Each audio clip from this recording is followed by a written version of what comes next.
911, where is your emergency?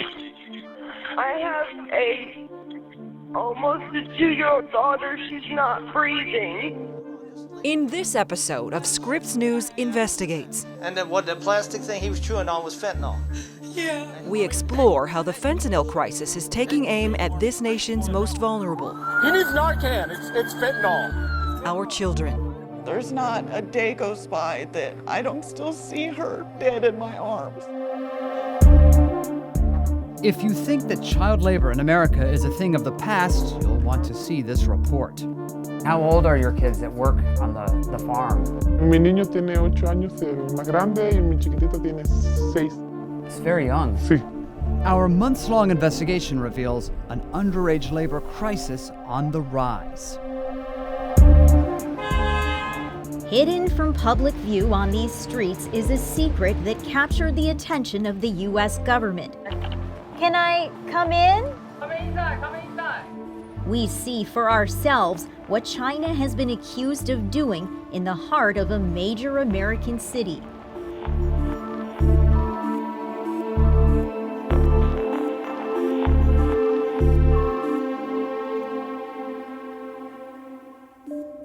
More than 1 million people in this country have died from drug overdoses in the past 2 decades.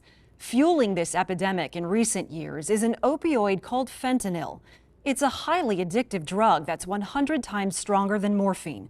It was created more than a half-century ago and is often used as a powerful painkiller for cancer patients. But fentanyl is now considered the single deadliest drug threat this nation has ever encountered. When you think of some of its victims, small children may not come to mind, but we found hundreds of overdose cases involving babies and toddlers, children too young to know they're picking up a lethal drug. It's this epidemic's silent toll. Forward kisses. It was just a few days before Christmas in 2019 when 22-month-old Madison Stodolsky snuggled up on the couch and fell asleep with her mother for the last time. 911, where is your emergency? I have a almost a 2-year-old daughter. She's not breathing.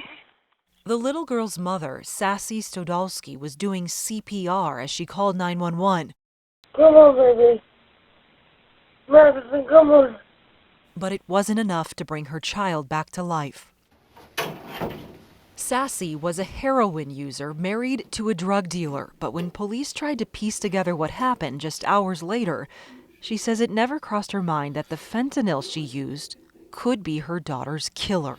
Is there any possibility that there could be any drugs that accidentally entered her system? No, sir. But that's exactly what happened. And now Sassy has nothing but time to reflect on the day her baby took her last breath. Okay, she should be on her way up. I just called the house. We met Sassy inside this prison where she's now serving 10 years for her daughter's death. There's not a day goes by that I don't close my eyes and still see her dead in my arms. She never got to have friends. Like, having to think about all that is the worst pain in the world. How much had you thought about, I have a child, this stuff is very deadly?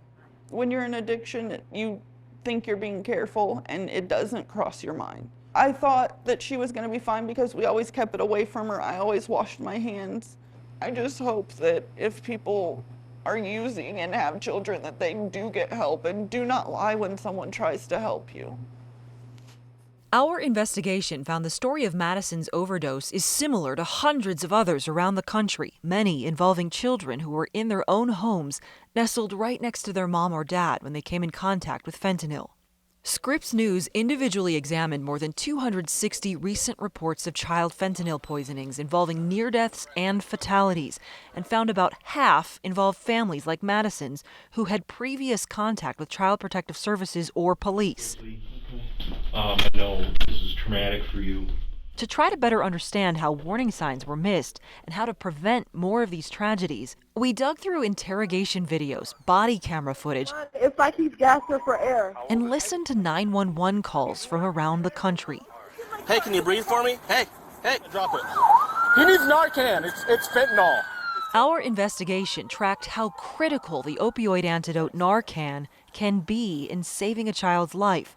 In the hundreds of cases we reviewed, we found at least 90 incidents where it worked when it was administered in time. That includes the recent incident at a Bronx, New York daycare, where authorities say 4 children were poisoned by fentanyl. 3 of those kids survived after being revived with Narcan. But repeatedly, our investigation found incidents in which children died after authorities said their caregivers wasted precious minutes waiting to call for help. Opiate. He might have got into an opiate.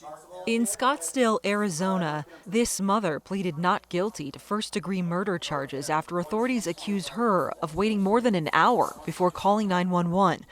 A police report alleges she also Googled whether she'd go to jail for reporting her child's overdose. Fire department. Come in. I got up and everything was all over the bed and he was on top of me. One of the other key mistakes we found is that caregivers are often accused of leaving drugs within easy reach of a curious child. When I turned back around, he had the bag of pills in his hand and he was chewing up. And he swallowed a pill. I think he took one of my pills. In hundreds of court documents we reviewed, we found drugs left on coffee tables, in a desk, lying next to candy, in a jewelry box. In the Bronx daycare, investigators said they found a brick of fentanyl stored on top of children's playmats. In other cases, kids also got a hold of items used to take drugs, like straws, foils, baggies, and syringe caps. It was in the bag.